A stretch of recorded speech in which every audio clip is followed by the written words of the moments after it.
Hey everyone, welcome back to another video from Wake&Tech. Today in this episode we will be learning how to create a playlist on YouTube Music.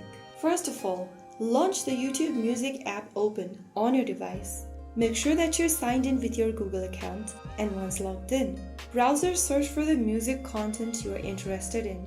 It could be a song, video or shorts you'd like to include in your playlist. You can then select the song and tap on the three dots right next to the song. In the pop-up, click on Save to Playlist. Now, on the next page, you can go ahead and add the song to an existing playlist. If you want to create a new playlist, tap on New Playlist button at the bottom right. Give a title for your playlist, and then you can also describe the playlist in the description box. Choose the privacy for your playlist from the Privacy tab.